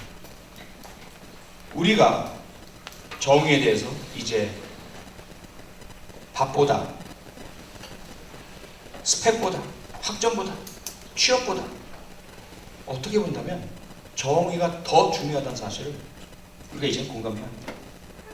한 가지 사례를 말씀드리면 그런 게 있죠. 군대 내무반에서 식사가 너무 형편없어요. 그래서 막 불평을 제기합니다. 그랬더니 그런 얘기, 너희들이 불평 제기 안 하고 말 잘 듣고 훈련 잘 받으면 식사 좋게 해줄게. 그렇게 했어요. 좋아졌을까요? 얘들 봐라, 말 잘 듣네. 굳이 뭐 안 줘도 되겠네. 그런데 다른 내무반에서, 다른 부대에서 이건 뭔가 문제가 있어. 우리 장병 1인당 내려놓은 일 급식비가 얼마인데 지금 나온 거 계산해보니까 얼추 대중해도 3분의 1밖에 안 돼. 왜 이래? 주방에 있는 취사병들에게 물어봤어. 말을 잘 안 해. 얘기해봐. 뭐야? 지금 급식비 중에 일부를 자꾸 빼가서 다른 데 쓰고 있어요. 그 문제를 따지고 문제 제기해서 고쳐줬더니 어떻게 돼요? 그 다음부터 밥이 나아집니다. 정의는 그래서 당신에게 밥을 줘요. 정의는 그래서 우리에게 직장을 준다는 거죠. 지금 당장 내가 눈앞에 있는 나의 직장, 나의 취직, 나의 이익만 생각할 때는 언젠간 나도 그 부정의한 시스템에 의해서 쫓겨나갈 수 있다는 겁니다. 우선 먼저 정의로운 시스템을 만들자. 우선 먼저 사회적으로 구축하자. 그리고 나면 내게도 밥이 오고 직장이 온다는 거죠. 그래서 제가 전국을 돌아다니면서 이 정의에 대한 이야기를 하고 다니는 겁니다. 그래서 아까도 말씀드렸지만 어떻게 해야 될까? 척결도 좋고 투쟁도 좋습니다. 그러나 저는 여러분들에게 읍소하고 싶습니다. 그 정의를 구현하는 방법은 진실과 화해라는 평화적인 방법으로 해나갑시다는 거죠. 친일파들에게 보장해 봅시다. 무엇을? 지금 당신들이 가지고 있는 돈과 권력 유지하게 해줄게요. 대신에 뭐죠? 진실, 역사 이걸 우리에게 주시오. 동의해 주시오. 그런 대타협이 필요하지 않냐. 그래야 지면 죽는다라는 발악을 잠재울 수 있고 역사를 왜곡하지 않도록 하고 장유한 선생님의 사망이나 독재의 참상들, 그 진실들을 드러내서 그나마 돌아가신 분들과 우리 유족들의 한이라도 풀어드릴 수 있지 않을까. 계속해서 대결로 너희들 다 죽여버릴 거야. 다 밝혀버릴 거야.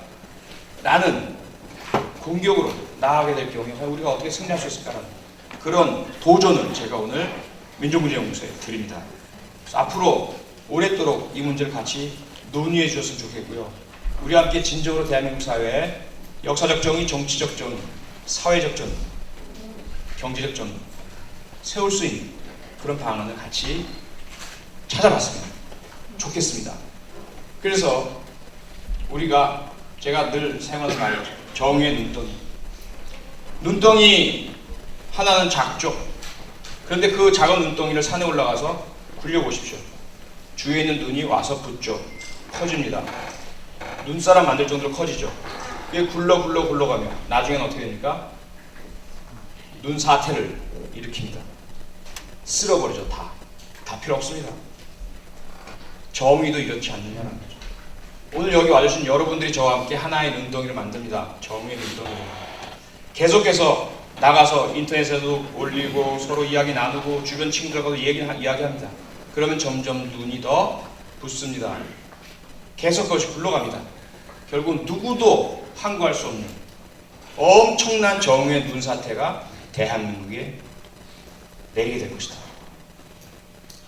제가 바라는 그리고 믿는 우리의 미래입니다. 여러분도 지금부터 저와 함께 정의의 눈사태를 만들어 보시겠습니까? 예. 고맙습니다.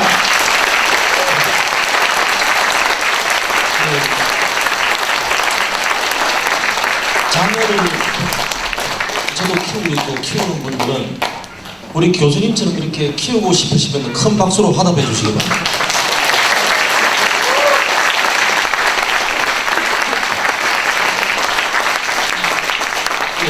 지휘영감 시간인데요.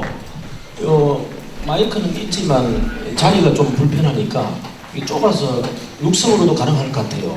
그래서 질문하실 때는 자기 주장보다는 질문에 이렇게 질문을 해주시고요. 성함 정도만 말씀해 주시면 고맙겠습니다. 좀 짧게요. 자, 지금부터 질문 받겠습니다. 어떤 질문이라도 괜찮습니다.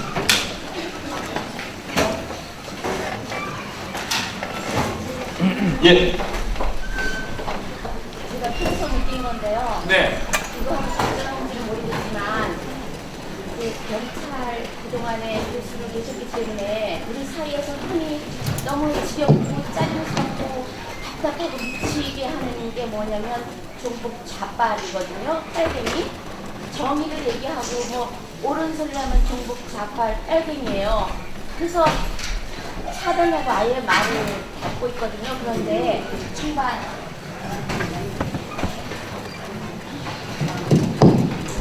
우리 사회에 종북 좌빨이 그렇게 많습니까? 저는 너무나 지긋지긋하고 짜증스럽고 정말 빨리 한국에서 정말 살기 싫습니다. 그런데 그거부터 말씀드리겠습니다. 질문을 하는데 종북 좌빨 빨갱이가 이렇게 우리 대한민국의 국기를 흔들 만큼의 그렇게 심각하게 많은 사람들이 활동하고 있는지 대답해 주시길 바랍니다. 왜 저한테 그러세요? 원세훈한테 물어봐야죠. 고정간첩도 있다고 그 사람이 얘기했는데 북한에서 지령 내리면 고정간첩이 받아들고 그걸 하다라면 종북 좌빨들이 허위사실을 인터넷상에 유포시킨다. 그게 이제 내부의 적 이론이잖아요.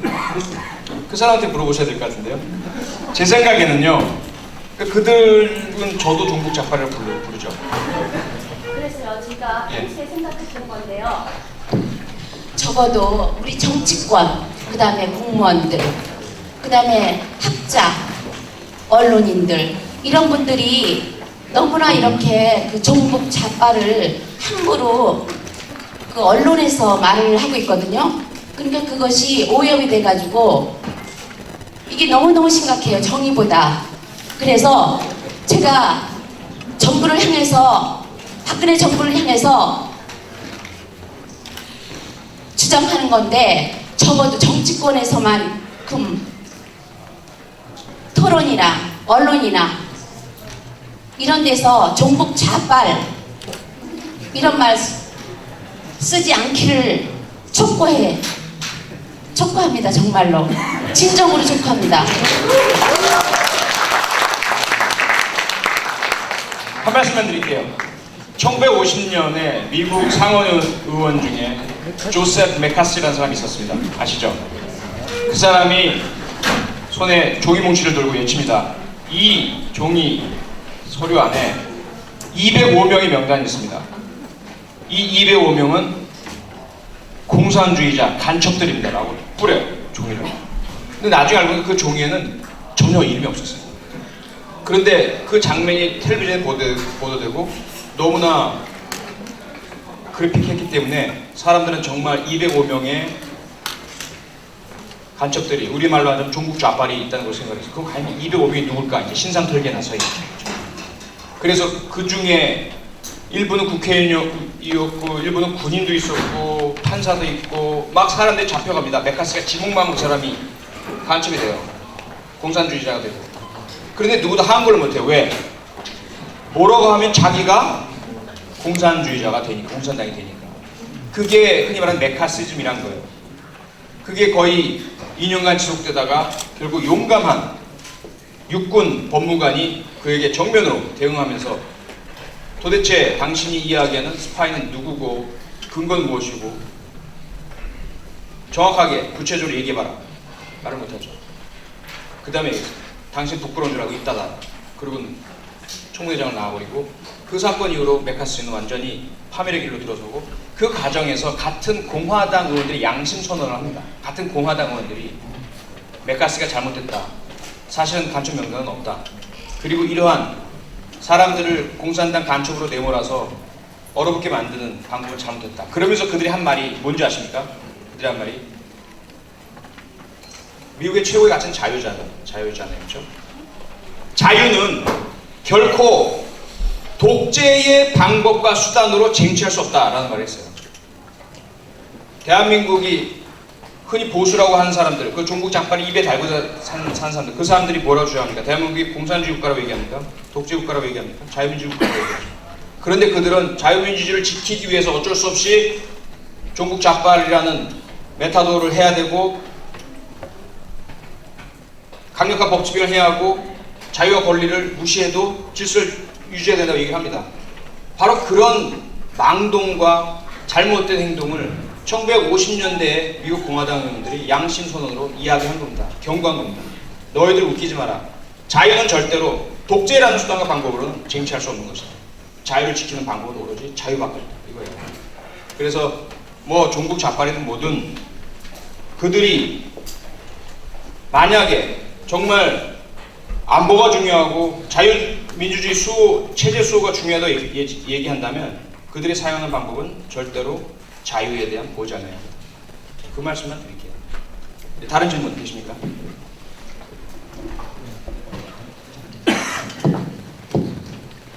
네, 인류문제연구소 강남시 주집장 정한모입니다. 네.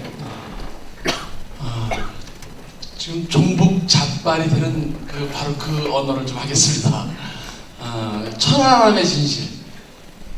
천안함에 대해서 사실은 45명의 젊은 목숨이 순식간에 이렇게 아사졌는데 그 지휘선상에 있는 사람들은 하나도 처벌을 받지 않았어요. 사실은 청군이라면 그 지휘관들은 활복 자살을 해도 마땅치 않습니다. 정말 활복 자살해도 부작용이 없는 사람들인데 그 처벌은커녕 오히려 승진을 했습니다. 이런 과정에 대해서 교수님 정말 마음속에 가지고 있는 천안함에 대한 그런 과정, 예를 들어서 노크 기수 사건 같은 경우는 사단장까지 징계를 받았죠. 근데 천안함 어떻게 죄송하지만 그 질문에 대해서는 저는 답을 드릴 수가 없습니다. 저는 그 과정을 정확하게 조사하지 않았고 일단 천안 사건은 제가 좀 조사를 해보고 나중에 의견이 생기면 말씀드릴게요. 다만 지적하신 부분 중 어쨌든 그 사고가 폭침이라 하더라도 경계에 소홀하고 작전 수행, 결국은 그게 민간 어선이 아니라 전함이었기 때문에요. 그런 적의 공격에 대비하지 못한 데에 대해서 지휘관은 당연히 책임을 져야겠죠. 그런데 그들이 포상받은 건 잘못했다고 생각합니다. 하지만 실제로 천안함이 어떻게 침몰되는지에 대해서는 저는 그 분야의 전문가가 아니라서 감히 함부로 말씀 못 드립니다. 네. 예. 저 국회에서 우리 표창원 교수님이 국회의원들에서 이렇게 특강을 할 때 제가 갔었어요. 국회의원들 한 20분이 표창원 교수님한테 이제 질의응답할 때 막 공격하더라고요. 그 공격 중에 하나가 뭐냐면 그 표 교수님은 그 정의가 뭐냐고 이렇게 하시는데 살아오면서 정의롭지 못한 일 한 적 없냐, 잘못한 거 없냐라는 국회의원의 질문을 제가 국회에서 들었어요. 근데 표 교수님이 이렇게 대답했어요. 저는 신이 아닙니다 해놓고 두 가지 말씀을 하는데 제가 그날부터 표 교수님을 너무나 좋아하게 됐어요. 그 두 가지 말이 뭐냐면 첫째, 중고등학교 때 말고 미성년자 때 말고 성인 이후에 부정한 돈을 받은 적이 없다. 두 번째, 청탁을 받은 적이 없다라고 국회에서 그랬어요. 큰 박수 보내주세요.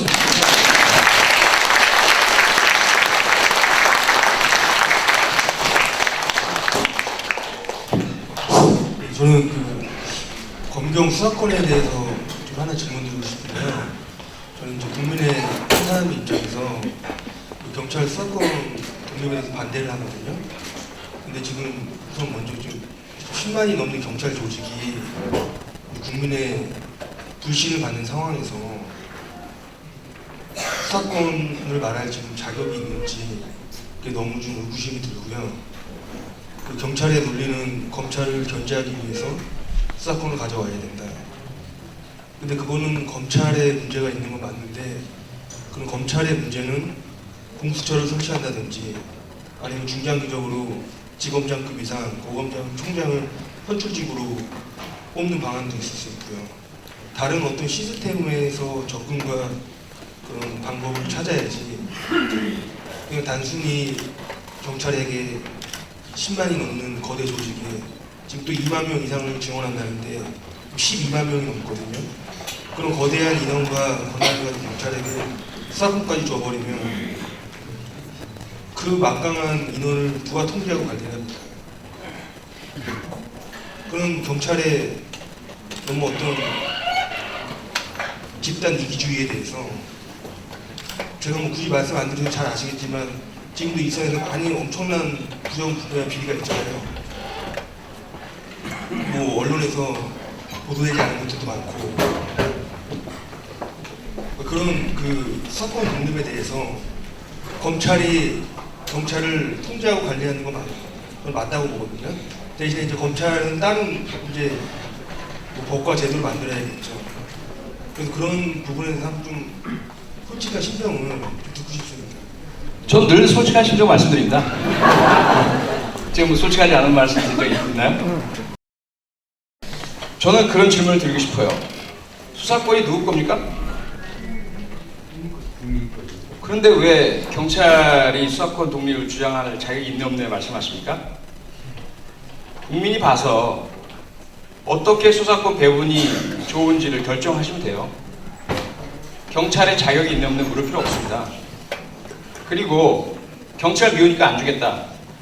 그거 자체가 저는 그다지 정의로운 접근이 아니라고 생각합니다. 경찰이 부패가 많으니까 안 주고 깨끗하게 주겠다? 언제 어느 나라 어느 세상에 부패 없는 경찰 보신 적 있으세요? 그런 접근은 저는 뭐 제가 경찰에 있건 없건 떠나건 바람직한 접근은 아니라고 생각을 하고요. 관심이 있으시다면 수사라는 것은 어떻게 이루어져야 하고 수사에 대한 통제는 무엇이 바람직하고 검찰의 권한, 대한민국에 있는 검찰이 가지고 있는 권한 그것이 과연 어떤 방식으로 통제가 가능할까? 이렇게 해서 만약에 그 결과가 경찰이 현재 가지고 있는 수사에 관한 조항과 법과 제도와 권한에 문제가 있다면 고쳐주면 되는 것입니다. 뭐 솔직한 말고 할 필요가 없어요. 경찰은 경찰 나름대로 자신들의 조직의 이익을 위해서 수사권 주면 잘하겠습니다라고 하겠죠. 그건 당연한 거 아니겠습니까? 누구나 농민은 농민대로 우리에게 더 많은 그렇죠? 다른 산업 분야보다 달라고 하는 것이죠. 그렇게 보셔야 될 것 같아요. 그래서 경찰이 깨끗해지면 줄게 안 그러면 안 줘. 그렇게 해서 흘러온 세월이 60년입니다. 시기상조론이라고 하죠. 쉽게 말해서 1957년 형사소송법이 처음으로 국회에서 제정될 때 그 당시 재정의회 의원들이 그런 이야기를 했어요. 원래 수사는 경찰, 기소는 검찰이 맞다. 그런데 지금 현재의 경찰은 스스로 주체적으로 수사를 할 만한 수준에 도달하지 못한다. 그러므로 경찰보다는 그래도 덜 파쇼적인 경찰에 대한 통제권을 주는 게 맞고, 대한민국의 현재 수준 57년 맞습니다. 죄송합니다. 1949년인가요? 예, 1949년과 같은 상태인가요, 현재? 그럼 또 만약 그렇다면 언제가 되어야, 원래는 경찰은 수사, 검찰은 기소가 맞는데 경찰의 수준이 거기에 부합할 때까지 또 얼마나 더 기다려야 될까요? 여기에 대해서 우리가 일본이나 다른 나라의 수사 제도를 보면 그들은 과연 우리보다 학력이 높아서 또는 청렴해서 그들 경찰은 우리보다 더 우수하니까 수사권을 먼저 주었던 걸까요? 그리고 나서 우리보다 더 그들이 잘하고 있나요? 여러 가지 그런 비교적인 문제로 답이 찾아지는 것은 아니라고 보여요. 무엇이 옳으냐의 문제로 접근해야 된다고 봅니다. 경찰 문제 많죠. 비대하죠. 권한 많습니다. 말씀하신 것처럼 검찰에 대한 통제와 또는 개혁으로 해결할 문제라면 경찰 역시 똑같습니다. 경찰에 대한 민주적 통제, 지방 분권, 내지는 인사의 정의, 구현, 경찰관들의 교육이나 자질의 함양, 그건 당연히 언제든지 해야 되는 것이고, 그것과는 상관없이 수사 구조가 무엇이 올바른가는 논의가 되어야 합니다. 그래서 저는 노무현 대통령에게 제일 불만이고 안타까웠던 것이, 그분 스스로가 집권 초기에 검사들과 대화를 하면서 검찰 조직이 얼마나 오만하고 얼마나 많은 권력을 누리고 있으며 그것을 놓지 않으려고 하는지 분명히 알고 계셨고, 그전에도 알고 계셨고, 법조인이었으니까. 그래서 검찰을 개혁하겠다라고 선언하셨으면서도 결국은 개혁하지 못하고 물러나신 것. 그래서 결국은 여전히 우리가 이렇게 된 것 아니겠습니까? 그런데 그 앞에서 역시 검찰보다 경찰이 더 미우니까 검찰은 조금의 수정만 하고 경찰은 그대로 두자. 이건 전 아니라고 봅니다. 그래서 수사권 문제도 너희들이 한번 싸워봐, 경찰 너희들이 한번 가져가려면 깨끗해져, 이런 방식보다는 학계, 언론계, 시민들 같이 한번 정말 대한민국에 어울리는 수사제도는 무엇인가, 그래서 통과해내고 각자 역할을 하도록 만드는 게 저는 정답이라고 생각합니다. 오래됐습니다.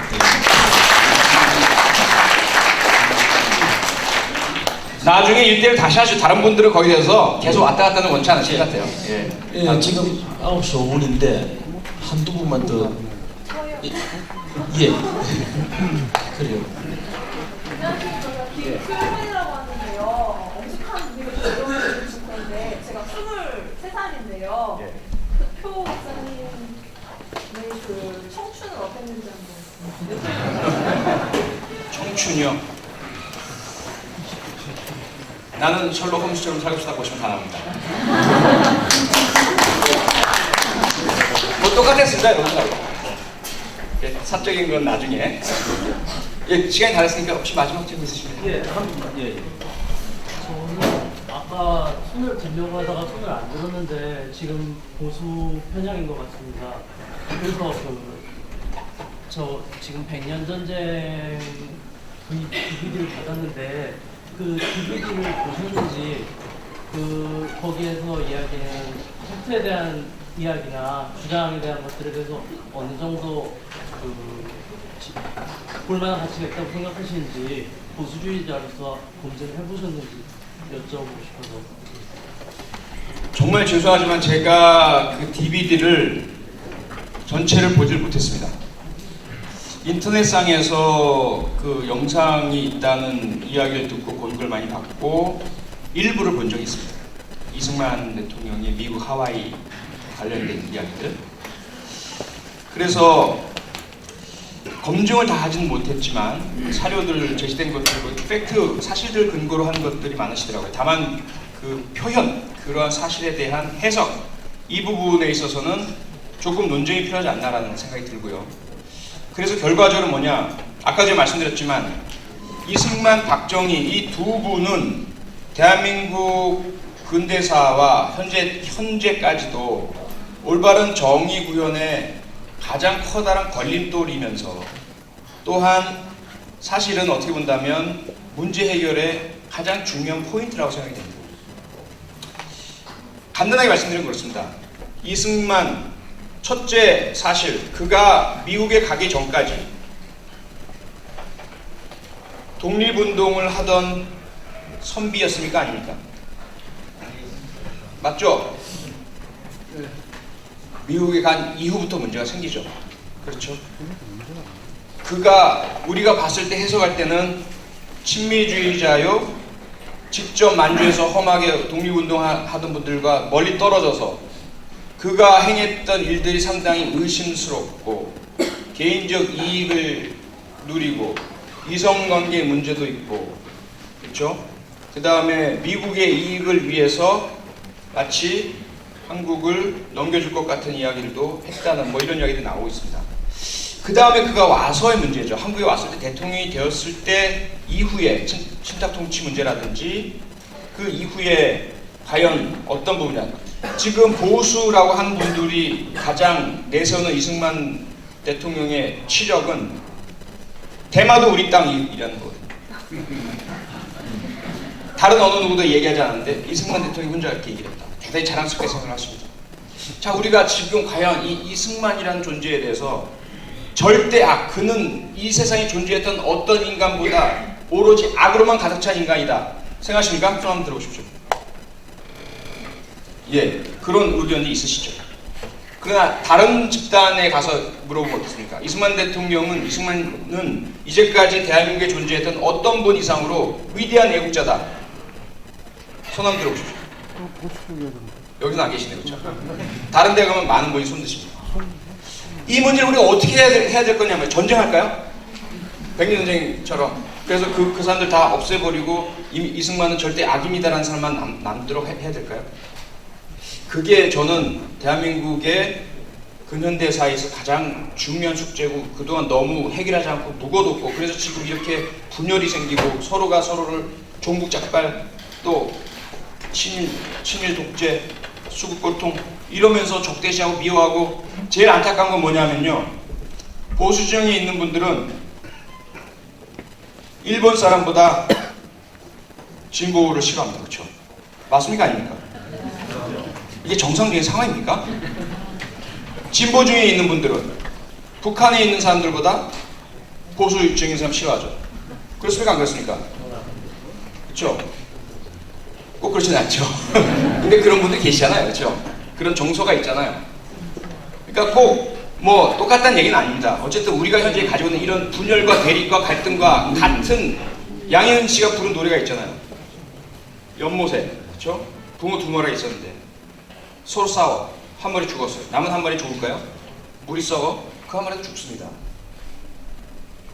그리고 우리 아이들이 뭘 바랄까요? 우리 아이들이 어른들 싸우세요, 싸우세요. 서로 죽이고 서로 적이라고 하고 한쪽을 절대 악이라고 하고 하십시오 라고 우리 아이들이 얘기할까요? 그걸 제가 말씀드리고 싶은 거예요. 그래서 그 부분을 이제부터 좀 공론의 장으로 가져오자라는 거예요. 서로 대립과 갈등과 지면 죽는다. 오로지 한쪽은 절대선, 한쪽은 절대악 이러지 말고 공과 과를 같이 나누자. 공도 인정하자. 과를 정확하게 밝히자. 그래서 그 진실을 드러내서 이제 좀 대한민국이 같은 동족을 일본 사람보다 미워하면 되겠습니까? 그래서 조금 우리가 진실을 밝히고 화해를 해서 이제 좀 나아가자는 게 제가 드리고 싶은 말씀입니다. 예, 감사합니다. 여기까지. 예. 감사합니다. 예.